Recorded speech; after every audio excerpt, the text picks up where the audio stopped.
भारतीय मनीषी जो पुराने विद्वान हुए थे उन्होंने कहा कि मनुष्य का जीवन 100 साल का है, उसको 4 भागों में बांट लेना चाहिए। कितने भागों में बांट लेना चाहिए? जीवन के जो शुरुआती 25 साल है उसमें केवल वो पढ़ाई करे। शुरुआती 25 साल में क्या करे?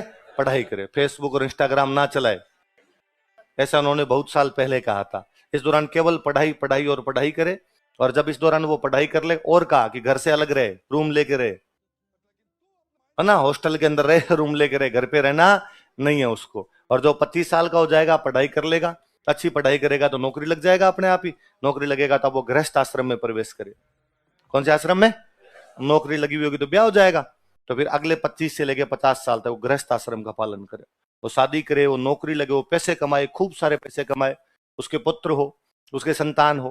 पर 50 साल का होते होते जब वो 50 साल का हो जाता है, तब उसका बेटा भी तो 25 के आसपास पहुंचने लग गया, उसका बेटा भी, तो वो घर का कामकाज छोड़ दे, क्योंकि अब बेटा गृहस्थ आश्रम में प्रवेश करने वाला है, इसलिए घर की जिम्मेदारी किसको सौंपी जाए?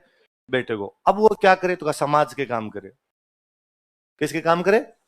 वानप्रस्थ आश्रम। अब समाज के कल्याण के लिए काम करे। सोसाइटी में क्या अच्छा किया जा सकता है, इतने दिन तक सबसे पहले बंदा खुद का सोचे, ब्रह्मचर्य आश्रम, फिर घर का सोचे, गृहस्थ आश्रम, अब समाज का सोचे तो वानप्रस्थ आश्रम। 50 से 75 तक जब तक उसके हाथ पैर चल रहे हैं तब तक वो वानप्रस्थ आश्रम में रहे। वानप्रस्थ आश्रम का मतलब है समाज के कल्याण के बारे में सोचे, बताए कि मैंने जो इतने सालों में एक्सपीरियंस लिया था इससे आने वाली पीढ़ियां क्या सीख सकती है, उनको बताए। जो नए गृहस्थ बनेंगे उनको एक्सपीरियंस बताए अपने। पहली बात तो 75 का होते होते मर जाएगा, है ना, 75 तक जिंदा नहीं बचेगा। और यदि 75 के बाद में जिंदा है तो समाज भी छोड़ दे, समाज को भी छोड़ दे, वो सन्यास धारण करे। सन्यासी वह होता है जो एक स्थान पर 3 दिन तक लगातार रुकता नहीं है, क्योंकि यदि आप एक स्थान पर 3 दिन तक लगातार रुक गए तो हो सकता है आपको उस स्थान से मोह